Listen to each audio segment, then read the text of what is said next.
What is going on, Boilermaker Nation? Hot start off the Hot hot start. start. There we go. What's up, Boiler Nation? How about that? What's up, Boiler Nation? It's Thursday, February 6th, 2020, and you're listening to yet another edition of the Boiler Breakdown podcast. I'm your host, Tanner Lee, at TannerLee92 on Twitter. And along with me, my co-host, like he is every week, Evan Webb at ET_Webb on Twitter. We are missing Andrew Eiler. He's busy with real life work tonight. So busy time for a CPA. Yeah, just a little bit. Just a little bit. I mean, is what it is. Mm-hmm. But thank you to everybody who's tuning in so far and listening to this podcast on your favorite podcast platform. And if you're listening on Apple Podcasts, iTunes, whatever you want to call it, I've heard it called both names. Please give us a rating and review. That really helps us out, and we appreciate it.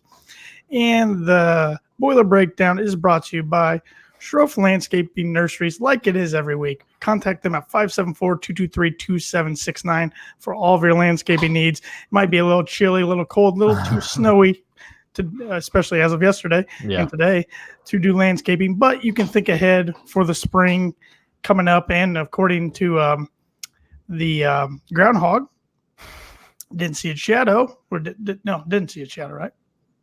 I can't remember. Well, whatever. Yeah, I shouldn't even brought that up. Anyway, spring's coming early, so you can start planning ahead for all of your landscaping needs. Give them a call today. They can take care of whatever you need. Well, Webby, I'm feeling a lot better than I was a week ago when we recorded. No kidding. It's crazy. I mean, we talked about it. We said it before. It's crazy what a game or two games can do, just like for your mentality going from one game to the next. I feel like with one bad game, it can change your whole perception. Then all of a sudden you have a really good game like we had last night in a game we should have lost on Saturday, but we pulled victory from the jaws of defeat. And yeah, it's like, man, feeling pretty good right now. Yeah, last week we were talking, can Purdue just win a road game? Right. And I'll be honest, I gave up. Mm-hmm. I was watching the game at my parents' house, and when we were down 58-50, I decided I was just going to drive home. Didn't even put the game on the radio. So I was figuring the game was still going on when I got home, but I got home, got in the door, flipped it on. I'm like, wonder what score is going to be. Right as I flip it on, we have the ball down 3. Proctor hits the 3 to tie the game. I'm like, holy crap, what did I miss? Yeah. And then the other sequence of Northwestern coming down, losing the ball, which was a heads-up play by Aaron Wheeler to ask for the review. Finally won a monitor review. Like Matt Painter said, it seems like we never win those. Finally won that. And then I was like, all right, we're going to get a legit last-second shot, and if we miss, it's going to go into overtime. I'll take that. Drew up a beautiful play. Hunter drove a little bit, drew the double team, kicked to Sasha. Talk about a guy who needed a confident booster on the road. Nails the winning 3. I guess it wasn't a true buzzer beater. There's still 3 seconds left. Yeah. And Purdue opted not to foul. Northwestern got a really good look for 3. Yeah, I like that play call, Drip. That was a good play call. It was a good play call. They confused Purdue a little bit, and they got a heads up play by Proctor to kind of step up and realize the breakdown had happened. But I think I was reading that Painter was not going to foul in that situation just because they had to go the full length. But if they had been on our side of the floor, he would have fouled up 3, which is probably the smart decision. But I think probably the reason he didn't want to foul is because Northwestern really doesn't have the personnel to really drive the full length of the floor and hit a pull-up jumper from 35, 40 feet. So take our chances. Yeah, he usually opts not to foul in those situations. The only one I can really remember is the Elite 8, and look what happened there. Yeah. Even though it's just, nope, not talking about it, not doing it. So, but yeah, I thought, it was one of those games where Purdue probably had no business winning. It was a very ugly win, but an ugly win beats a pretty loss any day, especially when you're looking for your first Big Ten road win of the year and only second overall road win of the year. Purdue shot 42% from the field, 22 for 52. Northwestern also shot 42% from the field, 20 for 48. Purdue was 38% from behind three-point range, 9 for 24. Northwestern was 36% at 9 for 25. So pretty even stats right there. Purdue was led in scoring by Travion Williams with 13 points, also added 7 boards. Eric Hunter Jr. also had 13 points, and the freshman Isaiah Thompson added 11. I don't really have anything else to add on that game. Do you have any other thoughts? I know Brian Newbert from Golden Black kind of covered it. The final 3 minutes were great by Purdue, but really the first 37 were pretty typical road Purdue. Didn't get off to the best starts. I mean, we had a lead there for a little bit, but just didn't really. Again, a team like Northwestern, which we know we would probably beat by 50. Or I guess we already played them in Mackey, but I don't remember what the score of that game was. I will look it up real quick. Yeah, but one of those things where we know we're the better team, but just our road woes continued, but thankfully, the final 3 minutes was kind of a gut check performance, and hopefully, I think definitely gave this team some confidence. I mean, we saw the team was looking pretty confident last night against Iowa, so hopefully that as Proctor's kind of emerged again, Sasha hitting that big shot. Hopefully, he's one of those key guys that he just disappears on the road, and hopefully hitting a shot like that can boost his confidence again. Beat them 58-44. Okay. Back on December 8th. And I believe besides the loss at home to Texas and Minnesota, Illinois, and besides the win against Minnesota, that's our closest deficit at home this year. Yep. Wow. So, which we'll talk about that in a little bit here. Or I guess we can talk about it right now. Yeah, lead right into it. Yeah, we had a little more Mackey magic last night as the Boilers beat the number 17th ranked Iowa Hawkeyes by a score of 104-68. I don't know about you, Evan, but I was not feeling good about this game heading into this game. I'd seen Iowa play a lot lately on TV. I still think they're the real deal. I still think they're a good team. But they do struggle at times on the road. Purdue was 4 to 4.5 point favorites, depending on what site you were looking at. I thought that was crazy before the game, but I still decided not to touch it. I never in a million years saw last night's performance coming. No, I was really worried about Garza. I mean, he's a stud. Talk about a player, going from one year to the next. I mean, last year, I don't think he played against us, and it was kind of talked about how it wasn't really that big of a loss for him not to play, and all of a sudden now he's getting talked for National Player of the Year. He's averaging so. Yeah. Yep, he's a really good player. I think he's averaging just over 26 a game in league play. He's basically putting up biggie numbers that he did a couple years ago, which is insane. It kind of reminds me a little bit. I think we're definitely more talented, but I think we've talked about it too. Is kind of reminds us of our team from 2 years ago when we had the 4 seniors, because we had a dominant big man and just surrounded them with shooters. So it was kind of a pick your poison type of game for the defense. And kudos to the defense. No gel shut Wieskamp down. I don't remember. I think he hit a couple free throws, but I really don't remember him scoring all that much. Luka got his. He had 26, but he's got to get his. It doesn't matter. I mean, we threw double teams at him. We threw runs at him. It didn't matter. It's hard. Yeah, he does. That dude plays really hard. There's a couple times he beat everybody down the floor for a nice kind of easy layup. I think one of them had 8 points, 3 of 8 shooting. Okay.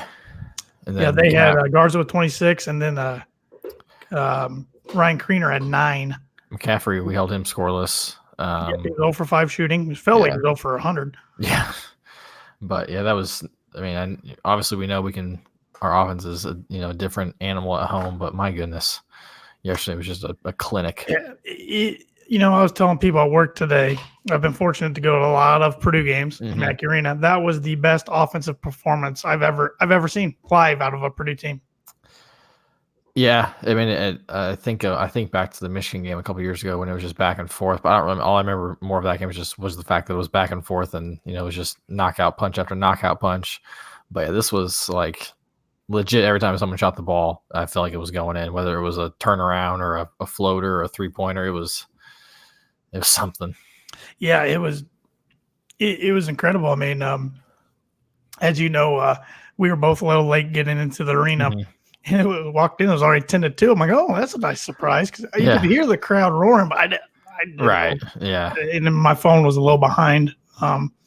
So walk in, and then all of a sudden Purdue gets way up. I don't even remember what they got off to, what run, but just jumped on them from the start and just didn't let them breathe. It was great. It was funny when the second half started.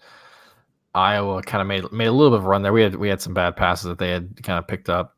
I think they got it. Well, I was like, crap, they got this thing within 10 already. I was like, wait a minute. No, that's 20. Never mind, I can't count. I was like, never mind, we're good. I was like, man, we're gonna let this team. Yeah. I had even though I didn't see the game, but I was having flashbacks to the Rick Mountain game a couple years ago. Oh, when yeah. we had a huge lead and they came back and stole it from us. Yep. And I think most of the crowd remembered that and had that uneasy feeling, just because it was Iowa who did it, and I believe Purdue. I think we wore the same throwbacks that game. Yep. Yeah, because that was when we debuted them. I think was for that. I love those things. Oh yeah, they're awesome jerseys. They're so cool looking. Yeah, I mean, it was especially for a game where Travion, got in foul trouble kind of early, so he wasn't really a factor. Yeah, wasn't really a factor for most of the first half. But I mean, Sasha was hitting Boudreaux. I mean, the fact that he's doing what he's doing is just kind of found money. I feel like right now. I mean, maybe not found money because he's contributing and we're winning games now. It's one thing if we were winning regardless, but the fact that we're winning big or he's getting some really good minutes and he's stepping up, it's just really cool to see. I mean, it kind of proved to me that he belonged at this level more so than it was all of last year, which he was hurt part of last year, but it was the reason he was getting offers from other Power 5 schools. Yeah, he and Proctor lately have been godsends. I thought Boudreaux was awesome last night. He got in a little bit of foul trouble too, but when he needed to, they put him in over Harms or Williams. They all three had 2 fouls because they knew he's probably the smartest one out there, and he held his own against Garza playing 5. There's one time he got worked. I was like, oh God, here we go. Like he's just gonna. I thought he was gonna get his butt kicked out there, but then he got worked by Garza, but the next possession he came down, he just drove right past him for a layup, and I was like, holy crap.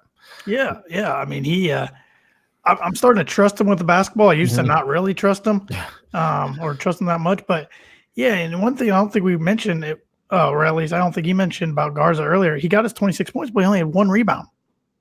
Did he really? 1 rebound.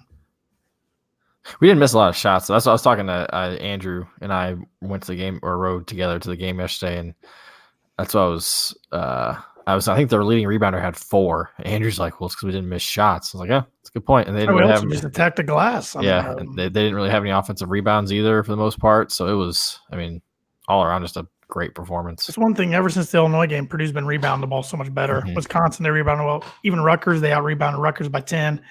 I don't remember the rebounding stats off the top of my head against Northwestern, but got the win there anyways. But, Boudreaux 18 points, Sasha 15, Proctor 15, Harms 15. Williams at 9. I think Wheeler ended up at 9. I thought he played better. He came in the game, had 2 great assists right off the bat, and then he hit a 3, and then he had 2 dunks, which was nice to see him really contribute. The only player I thought that struggled last night was Isaiah Thompson. But I agree. Freshman.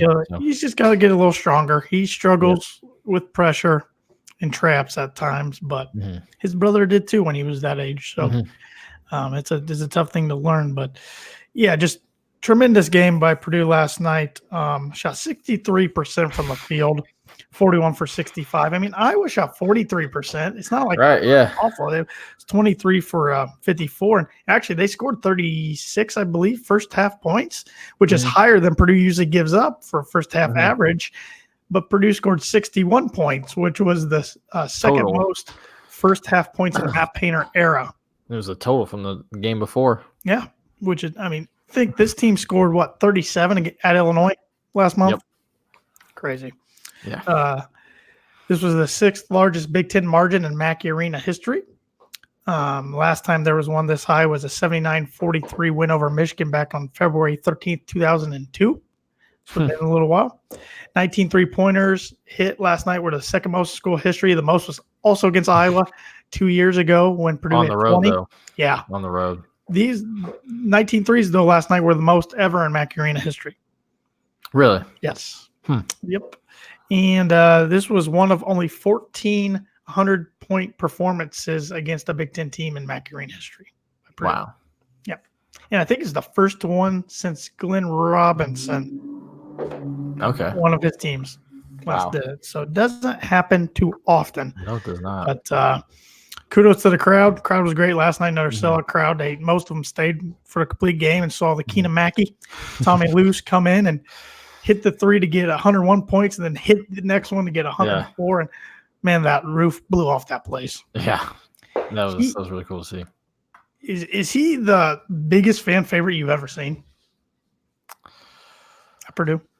I know it's hard to categorize that because you have star players. Yeah. And then the walk-ons always get special treatment. But like Bobby Riddell was one of the more popular players I could remember. And yeah, I think Luce skyrockets past him for popularity. I mean, that place goes nuts when he comes in.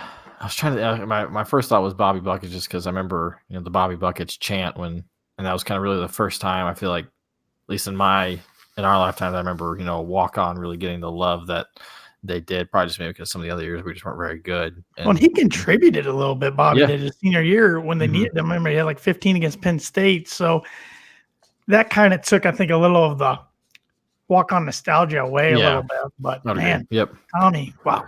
Yeah, I mean, you got Scott Van Pelt giving him props on SportsCenter, which is really cool. But sure, yeah, I mean, he's definitely, if he's not one, he's definitely 1A, 1B sort of thing. So, I mean, you can make a case for Robbie Hummel. Probably even Chris Kramer, Carson Edwards, but I don't. I mean, the crowd never did that for those guys like they do Tommy. And what I love about watching Tommy, when he comes in, he's firing. He's letting the rock go. And sometimes the other walk-ons, it looks like they're scared to death when they catch the ball. They want to get it out of their hands as quick as possible. And I'm thinking, man, if I was a walk-on, I'd have the mentality. I'm going up. I'm jacking three, bombing away. Yep. Because the game's decided one way or the other if you're playing. So, although I wonder if Painter's the type of coach who's still gonna, if they do something. Oh, you're probably right. Yeah, you're probably right. You might get the consequences. A couple of stair runs to the roof of Mackey and back down. Sounds just terrible. But just overall great game last night. Fun environment. One Purdue really needed. I thought they needed to split at. The word. I didn't think they could afford losing both games this week, and it was scary 2 games. That's for sure. Definitely felt more confident in this one than the one on Saturday, but I thought it was going to be, an absolute dogfight. I was a little. I mean, I really didn't know what to expect because they had just come off their win against Illinois, very good Illinois team, and Garza's just an absolute handful as he proved, but. Yeah, man. It's just hard to figure out why this team plays so much better at home. It's frustrating. It's just head scratching. I mean, I know it's an intimidating place for other teams to play. I mean, I'm biased, but I think it's the hardest place to play in the country. But still, it's just like, man, how can the spectrum be so opposite? I saw some people on the boards talking about how part of it might be that. They said that they know Purdue doesn't really practice with. So when we're going to an opposing arena, we don't practice with the types of balls that they have because it may be like an Adidas ball or an Under Armour ball in the case of Maryland. I've heard people say that we don't practice with them. And like, I mean, that has something to do with probably a little bit to do with it, but wouldn't every team face that challenge? Right. I think maybe some teams maybe get those in advance and are using them in practice, and supposedly we don't. But I don't know how true that was. It was a message board comment, so. We all knew only the truth. I wonder if because I wonder if that's a rep thing, because you got to think if Matt Painter's a pretty smart coach, and you got to think if at Wisconsin they play with those Under Armour balls, and you got to think if they can get those in advance, they're going to get those in advance. That just wouldn't make sense not to. So that's an interesting point though. I've never thought about that. Yeah, I read that the other day. I was like, I remember playing basketball and. Going to an opposing team's court, and they had maybe a different style of basketball or whatever it was, and it felt different, and your shot does feel a little off sometimes. But I don't know. You got to get used to different rims. Some are tighter and some are looser, and backgrounds. But this is an interesting point because you look at like college football. You don't have that problem because you take your own footballs. Yeah, you take your own. Even your special team balls. I mean, you've got your own, so your guys are used to them. Yeah. You got your Nike, your Under Armour, your Adidas. I think that's it anymore. I don't think there's any other. No Puma footballs. No Puma, but there could be a Russell Yeah, Now, I think some of maybe the like a smaller Reebok, D1 maybe like a conferences. Reebok, Yeah. maybe. But yeah, that's interesting point you brought Mhm. up. But it's always fun to beat Iowa. It's fun to see Fran get frantic and then a meltdown. But What was nuts to me, and Andrew and I were talking about after the game, was like 8 minutes. I think they just gave up. Like exactly. they just like stopped running back. Yeah, Like I I was, think Iowa has that problem. For as good as yeah, they are, I don't think they're going to win the Big Ten because at times no, their defense, they're just not a good defensive team. At yeah, times, they're very talented on offense, but I agree. I think their mentality is just they get down in the hole and they give up. It just that's why I don't know if they can make a deep run in the NCAA tournament. mm-hmm. I don't know. We'll see. I mean, they're too talented not to be right there in the mix for the Big Ten, but this didn't help their chances. No, Which I don't care. no. What's crazy is we're 6-6 and we're only 2.5 back from the Big Ten league. It's just my goal at the start of the year was to keep the double bye streak going. Still going to be difficult to get in the top 4, but hey, and Penn State beat Michigan State at Michigan State. Yep. Thought that was going to happen, but they're coming into Mackey next Tuesday night. I'm glad we don't have to go there. And that's going to be another tough battle. I mean, they're all going to be tough from here on out. But I don't think there's any of them you look at and say that game's not gettable either. So yeah, you're absolutely right. Yeah, there's no guaranteed win, but there's really no guaranteed loss like there are in some years. Yep. So, but there's a big one coming up Saturday. It's a bit. Indiana. Jeez. Purdue heads down to Indiana to face their arch rival, the Indiana Hoosiers, who had this week off. They're coming off two losses last week. I think they've got 3 straight losses. They do have 3 straight losses. Lost to Maryland at home, and they lost.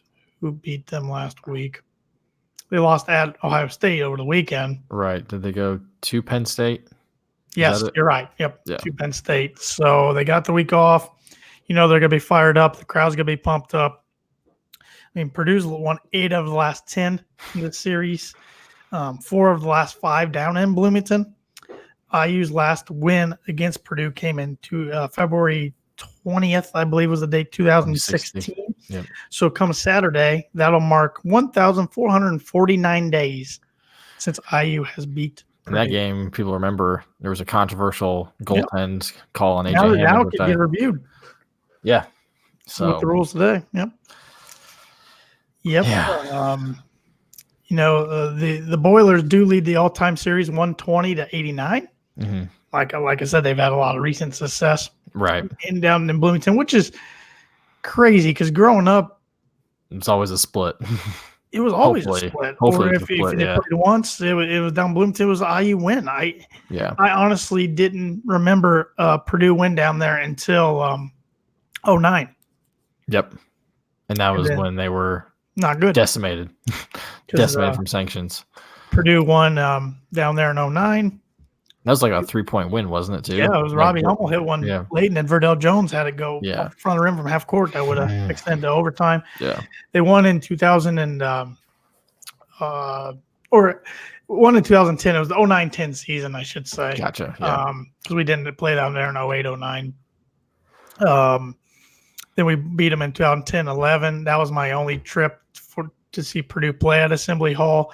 That was a game we won by 7 or 8, but we never trailed. But it was still scary because Jawan got in foul trouble real early, of course. And then IU won 4 straight in the series. They swept them in 2011, 2012, and 2012, 2013. And then besides the 2016 match, Purdue's won all of them since. So, it's they definitely have the bragging rights. We have the bragging rights as of late, but don't try to bring that up to any Indiana fans because they're at least the ones around our age are going to talk about dusty banners that they weren't even alive for, being the last one in 1987. But it's always a fun game, but it's also my least – playing at Indiana in basketball is my least favorite sporting event for any of my teams. Absolutely. 100%. Not even close. Not even a close second. I will play Notre Dame in football 100 times. I think that's probably my second, though. Yeah, I don't know. Maybe it's just because didn't see a whole lot. It was just more of like, man, that chance of winning. But I'd rather I like that feeling better than, man, I do not want to go down there and lose sort of thing. Sure. So I think it's more. But yeah, playing them down there is awful. But on the flip side, I love when they come to Mackey just because I love. It's, I mean, it's for both teams. It's just the environment. There's the, a lot of the fans probably grew up around the campuses or the teams, and they've got family members who either went to one school or maybe there's, the house is divided. Spouses, brothers, sisters, house is divided. Friends have gone to different places, and it's just makes it. I think it's definitely more for the fans than as the players. But I mean, you got someone like Painter who's lived through it and played in it, and he understands, and that's why he's able to kind of relate to the guys and just how important this game means to people. Yeah, no doubt. Yeah, it's a fun rivalry, but it's one you just don't want to lose, and it'll be interesting to see the reaction Matt Harms gets after last year, after getting FU Harms chance at him, and then getting the game-winning tip in. Yeah, it'll be interesting, especially with the Jalen Smith stuff with Maryland a few weeks ago. It'll just be interesting to see what behavior the crowd's on.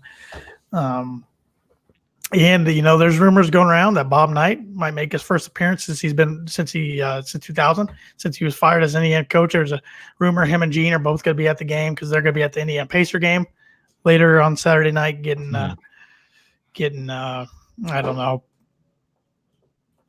I knew they might be the Pacer game, but I didn't know what they were. I don't know what they're getting something, but I don't know. I feel like Bob always lets the rumor swirl, and then he doesn't show up. I mean, he was rumored to be at the Ohio State game, didn't do it. He actually went to a Marion University game instead. He's popped up at different high school events around Bloomington. He's popped up at an Indiana State basketball practice, different things. I mean, he's been back to Mackey as a commentator back in 08 or 09 against Michigan. And I can definitely see Gene going. I mean, that's nothing. Oh, yeah. But, it'll be interesting. And I think Dick Vitale's on the call Saturday. It's a 2 o'clock ESPN game. We already know if Knight's there or not. If he's there, it's going to make 100 times worse. But if he's not, he's got to talk about the general, Robert Montgomery Knight, and he's got to talk about how IU and Kentucky should be playing every year. He's not even going to talk about the game. So I might have to put it on mute and put it on 95.7 and listen to Rob Blackman and Cliz and Ralph Turner, because I don't know if I can. Heck, I'd rather listen to freaking Don Fisher. I mean, he's actually not a bad announcer. I've had to listen to some games that way before, but yeah, I'd rather listen to either radio stations compared to. Yeah, I'm not a Dick Vitale fan. He should have retired a decade ago. They just kind of keep him on for nostalgia purposes, I think. 'Cause he doesn't do a ton of games anymore. But no, I'm surprised they don't.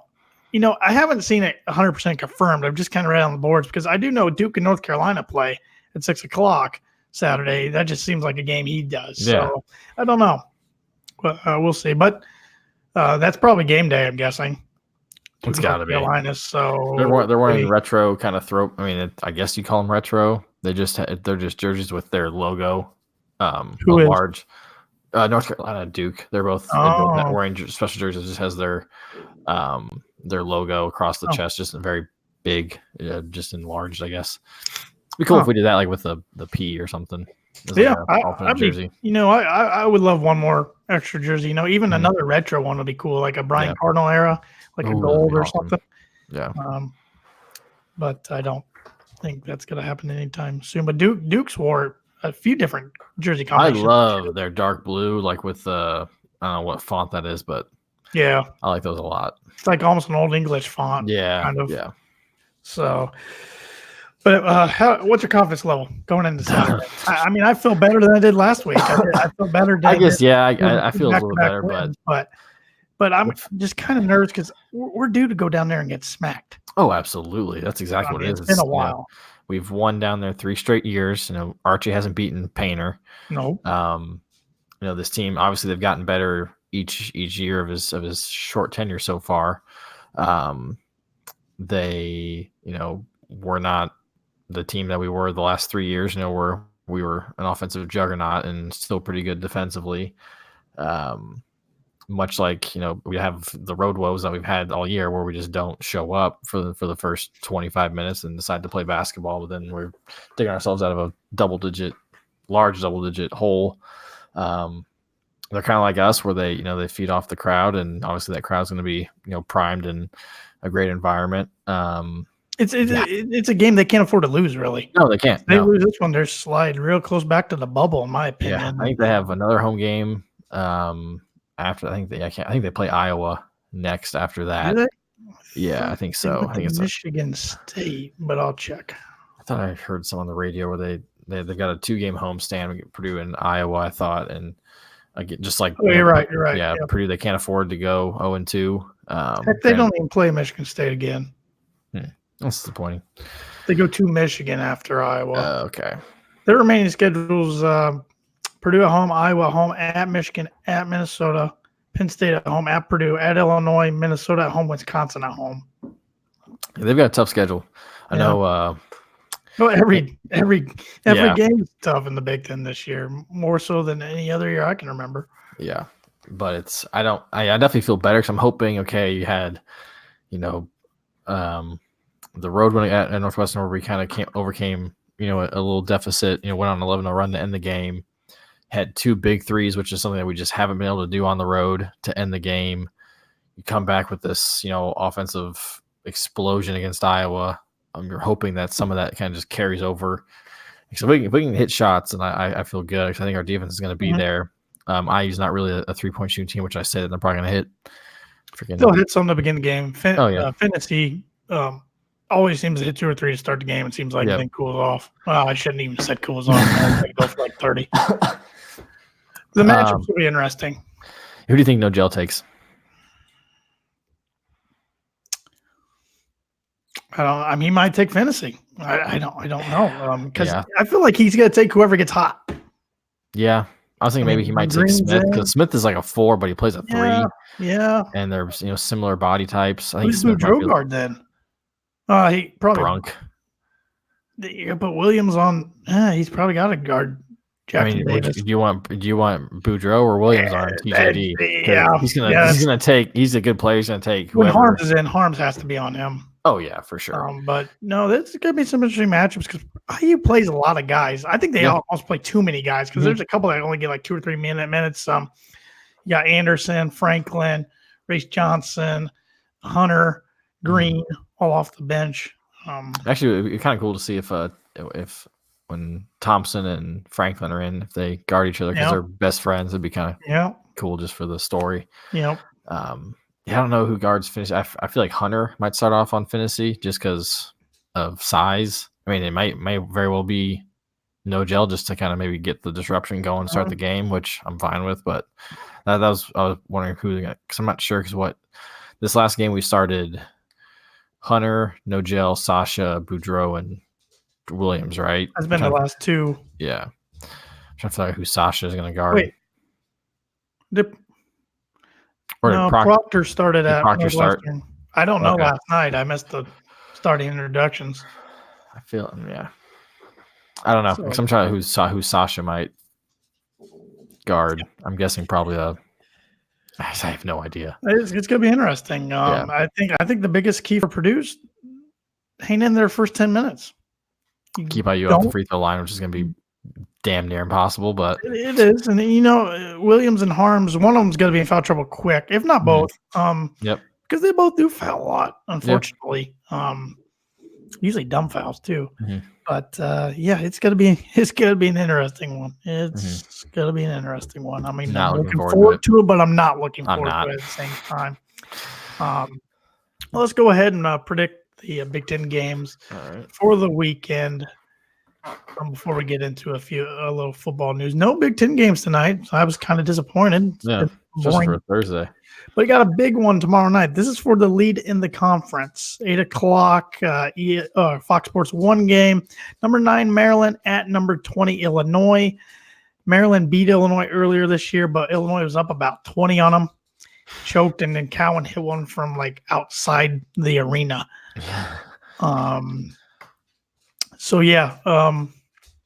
What we got? I'm gonna take Illinois. I think they get revenge. Maryland. Really? Yeah. I just kind of we've talked about. I don't believe in Maryland. I don't know. I think they're very talented, but I'm not a Turgeon fan. But I don't know. I just Maryland got a good win over Rutgers. Illinois. This is their only game this week. It's gonna be a close one. Illinois plays close games with every team except Purdue. They shellacked Purdue Mhm. twice, and I don't know why. I mean, it was just a good matchup for Illinois, I guess, and the Yep. way they play, they had a great game plan against Purdue. But yeah, I'm going to take Maryland. Maybe I'm because I'm hoping Maryland wins. I don't really like them either, but just one of our good friends being an Illinois fan, I've come to accept that they're going to make the tournament and be a good Big Ten tournament seed, but I don't want to stomach them winning the conference. Saturday, we got 4 games, a couple rivalry games. Number 16, Michigan State, coming off back-to-back losses. They lost at reeling. Wisconsin without Kobe King and Brad Davison. Then they lost at home, to Penn State. They're at Michigan, a team that really needs a win because they're reeling at 13-9. That's a Fox noon game. There's no spread on this game yet. I think Michigan State wins it pretty easily. They won the first matchup pretty easily. Yeah. I agree. I just can't see them losing 3 straight. Yeah. I don't remember the last time they've lost 3 straight. Yeah. Or 3 straight conference games. And Michigan is just not good right now. No. So not really sure what to think of them. No, they're not. Then the game we've been talking about for the last several minutes, 13-10 Purdue Boilermakers at the 15-7 Indiana Hoosiers. Purdue 2-6 on the road, but on a 2-game win streak. Indiana's 12-2 at home with their losses coming to Arkansas and Maryland, but they've lost 3 straight. Previous matchup last year on February 19th, Purdue won at Assembly Hall 48-46. The Matt Harms Tippin game. That was an ugly game. Who you got? I'm going to go with my heart over my head. Purdue wins a 1-possession game, and I hate it. So the last couple of years, it's all been like 1-possession or type games. I'm trying to think. We had last year was the Harms Tippin. The year before, I'm thinking down there at least. Mm-hmm. I think the year before. The year before was a big Carson dunk. I don't think it was a 1-possession game, but it was under 10 points, I think. Yeah. Year before that was the Blarge between Biggie and Thomas Bryant. Yeah. Something always happens, but yeah, I think it's pretty low scoring, like a 55-52 type game.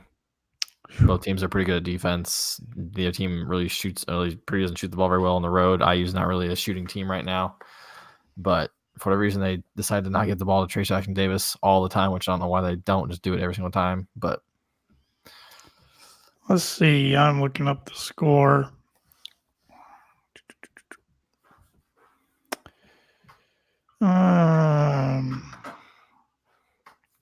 It was 74-67 in 2018. 7-point game. And the year before was 69-64, the Blarge game. Mm-hmm. Yep. So this will be the first time since 2015 that neither Purdue or Indiana has been ranked when they play. That's right, because they were ranked last year. They were on a losing streak, but they were still ranked at the time when they came in the Mackey first. Yeah, they were ranked 25th at Mackey last year. Mm-hmm. Purdue was ranked 15th at Bloomington. In 2018, down in Bloomington, Purdue was ranked 3rd. Oh, man, that was fun. In 2017, Purdue was ranked 16th both times. In 2016, Purdue was ranked 17. Indiana was ranked 22. Mm-hmm. And then in 2015, for the Bloomington matchup, neither team was ranked. The first time in Mackey, Indiana was ranked 22nd. And neither team was ranked 2014. And then you go back to 2013, 2012, Indiana was ranked 20th both times. 2012, they were ranked 13th and 1 in 2013. Those weren't fun games. And then the years prior to that, 2009, 10, and 11, Purdue was ranked 21st, 7th, 6th, 12th, and 8th. Indiana was not ranked at all. And then in 2008, this will be the last one I read, Purdue and Indiana were ranked 15th and 14th. That was Calvin Sampson's last game, I believe, as Indiana's head coach. So rarely have these two teams in the last decade been ranked. Yeah. A little over the last decade, been ranked at the same time. So, yep. And for anybody watching on Twitter or Facebook, if you have any questions or comments, feel free to join in. We'll put them up on the screen and talk about them. So, we got more games to Right, predict. I've completely zoned out there. Minnesota at number 22, Penn State at 4:00 on Saturday. I think Penn State wins this one double digits, I think, probably by 12, I would say. Minnesota looked good last night against Wisconsin. Mhm. But I had this Penn State team's for real. I didn't think they were going to be this year, and they've proved me wrong. So Wasn't Lamar Stevens already has 2,000 points? Mm-hmm. Yep.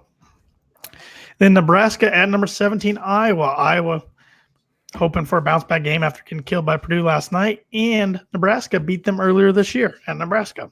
I think Iowa bounces back. I think it's a pretty close game, though, for some reason. I think Iowa wins pretty easily, but if not, Hawkeyes might have reason to worry. They got 2 games on Sunday. Big game for both these teams. 15 and 7 Ohio State coming off a big win at Michigan earlier this week at 13 and 10 Wisconsin. This is a CBS 1:00 Sunday game. This is a tough one. It is. Earlier this week on a podcast I do on Mondays, I had Ohio State going 0-2 this week, so they already proved on winning at Michigan. The ESPN predictor is 51% in favor of Wisconsin. Probably just because of the home team. Right. I just look at Ohio State. Wisconsin's going through some distractions with Kobe King off the team, and now with their strength coach getting fired or let go today. It's true. Who knows if Greg Gard's next? I don't know. I want to pick Ohio State. I'm with you. I think it's a close one, but I think Ohio State I think it's a real close one. And they kind of start locking themselves in for the tournament. So. Mm-hmm. And then your Sunday nighter, 6:30 BTN, Northwestern at Rutgers. I think Rutgers wins pretty easily. Yeah, me too. The rack. The rack where they haven't lost. Yep. So. All right, I want to switch some gears to the gridiron. Let's do it. Football, not a ton to hit on, but yesterday was the late signing day period. Purdue was quiet all day yesterday, didn't have any signees. Unfortunately, Malik Hornsby, the 4-star quarterback from Texas, they were committed or signed with Arkansas, but wasn't a real surprise. I mean, no. As if you followed along with recruiting at all or listen to our podcast or watch our podcast, we've talked about how he's made comments about not liking cold weather. So that kind of was a big strike against Purdue to begin with. And then the being familiar with Arkansas's offensive coordinator, Briles, made a lot of sense. So, unfortunately. The Purdue recruiting class still was really well ranked for the 3 big sites, 24/7, who CBSSports.com uses. Purdue is ranked 33rd nationally, is 7th in the Big Ten. Rivals had them 29th, 6th in the Big Ten, and ESPN had them 28th, 6th in the Big Ten. I have that wrong down on the 28th. I put 29.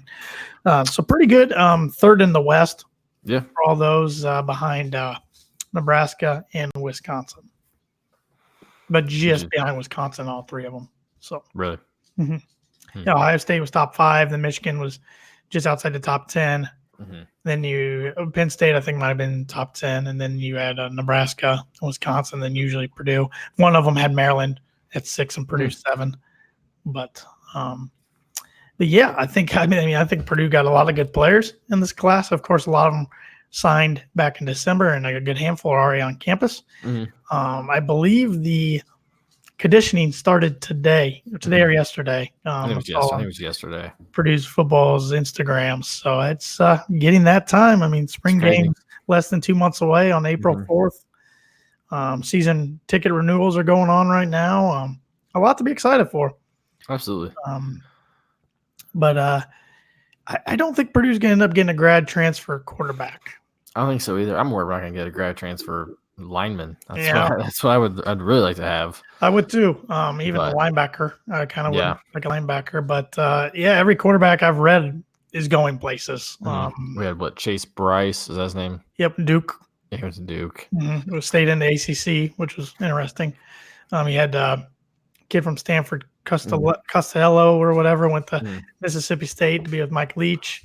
Rogers from TCU, that he was kind of rumored to maybe Purdue be interested. He went to UNLV, which was kind of a head scratcher. And then there was others. King from Houston went to Miami, Florida.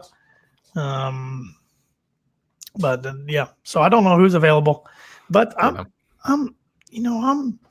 fine with rolling with Jack Plummer and Aiden O'Connell. Let them battle it out. I'm down with it too. Plummer was introduced at halftime as one of the student athletes that was introduced for academics last night. He looked to be walking okay, maybe a slight limp a little bit with his foot. So it'll be interesting to see how much he participates in the spring ball. But can't imagine much. But Jeff Brom was on a Rivals show today or yesterday talking about the recruiting class, and he talked about Michael Limo was one of the guys he brought up. So I still think he redshirts this year, but I think you just have to, and then especially because he's not coming in on campus right now. Right. But man, I almost drool when I look at the depth of wide receivers. They're not going to keep them all over their 4-year career. Yeah, no way. Which we know one's probably going to leave at the end of the year. Yes. Rondell Moore stays healthy. You got to think he's gone. Yeah. But I mean, you got Rondell, you got David Bell, you got Jared Sparks, you got Jackson Anthrop, you got Milton Wright, Ahmad Anderson, who I always forget, and he's a bulldog. Then you got TJ Sheffield, who didn't play. Marshawn Rice, who didn't play. Malik Carr, Marcellus Moore, Sullivan. Yeah. And then, I can't pronounce his name. He got bumped up to a 4-star. Yeah. Abdul Rahman Yassin. Yep. I mean, my Abdul Rahman Yassin, something like that. Yeah. Goodness gracious, man. Yeah. I mean, I know you got to get the ball to him and have time to throw. With the line, but then that's why I'm worried. I feel like we're getting these high ranked class, but I'd like to see let's do that with some linemen. I mean, skill players are great. Yeah, it's so hard, especially when you're in the same division as Wisconsin and Nebraska, or even Minnesota, where the there's a reason Tiller used to take athletic tight ends and convert them into linemen. But Purdue's kind of always been good when they're creative, and we've got a creative head coach, that's for sure. Yep, and tight end, you got Payne Durham coming back, sophomore year, and you got 2 redshirt freshmen that they're high on, Kyle Billadell and Garrett Miller. Then running back, I'm excited about the potential of the running backs. King Doru finished the season strong. So did Xander Horvath. You got Tyreek Murphy Jr. is about the most hyped up Purdue running back recruit I can remember, at least since Tarek McBurst. That one didn't turn out too well. No. And then you also got why am I slipping on his name? Number 5. Oh yeah, Juwan Hewitt. Yep, thank you, Hewitt. And then you got Alfred Armour, the fullback. So good, stable running backs for Coach Barkley to work with. And then I was just looking at the projected depth chart on defense. I mean, linebacker worries me a little bit, but besides that, with Neal's return, that defensive line's beefed up right there. And then even the secondary could have a bunch of experience. Yeah, Howard's got a projected starter as a JUCO, which might take him a little time to get used to the play. But other than that, all the other guys have experience back there. So, who's the other end projected besides George? Well, I will look it up because I don't want him to speak. Because he did project a 4-3 defense, even though Diaco ran a 3-4. Let's see here. Let's see if this is easy to find. We don't have the personnel to run a 3-4, in my opinion. But yeah. Let's see here. Come on. I think it was it's a returning player. I don't know why I'm blanking. I'm tired. Yeah. God, who is it? What does Eddie Watkins play? Is he a DT? Who's that? Watkins. Why am I not even?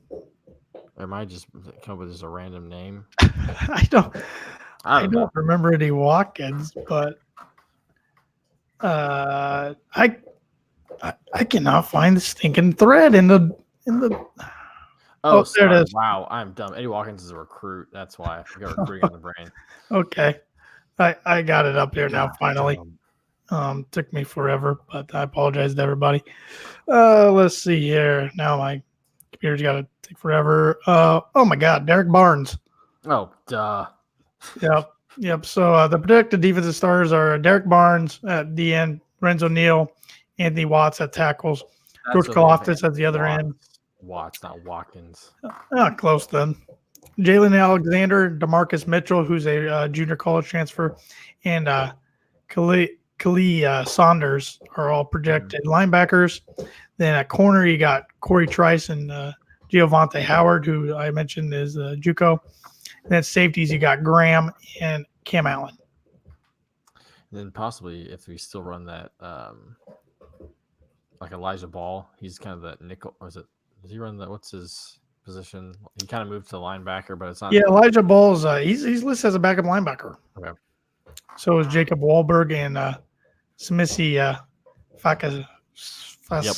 Yeah, Nailed it. number 97. So Nailed it. And then I guess while I'm here, we'll just bring up the offensive one. You got your starting wide receivers, Rondell Moore, Milton Wright, and David Bell with Sparks, Ahmad Anderson, and Jackson Anthrop as backups. Grant Herman's left tackle, Cam Craig left guard, Will Bramel starting center, Victor Beach right guard, Eric Miller right tackle, Payne Durham tight end, King Doru running back, and he has Cactus Jack Plummer at quarterback. That's who I think. At least, I don't think he's going to play in the spring game. I don't really see why he would, unless he just somehow gets way better. But I think he's day one starter. Yeah. Come fall camp. And then special teams, J.D. Dellinger at kicker, Zach Collins punter, and kick returners got Rondell Moore and Jackson Anthrop, and punt return Rondell Moore, Jackson Anthrop behind him. I would like to see Marcellus Moore. I would like him in place of Rondell Moore. I mean, how you can have Rondell there for kicks, punt? I agree. I agree 100%. Not only do you not want him to re-injure himself, he struggled at returning punts. Remember the Nevada game last year? I mean, no thanks. Tried to make plays, Yeah. So, but Marcellus Moore's ridiculous speed. I mean, the guy in the Arkansas Invitational, he had the 8th fastest 60-meter time in school history as a guy who should be a senior in high school right now. Should be getting ready for prom. Incredible.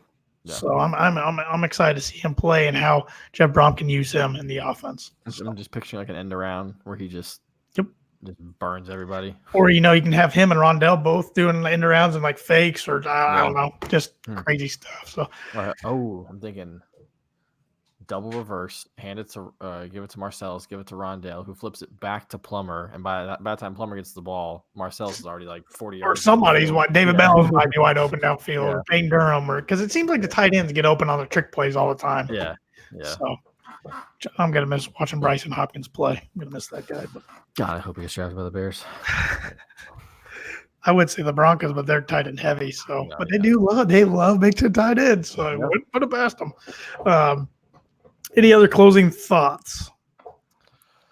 I hate this game on Saturday. I just can't stress that enough.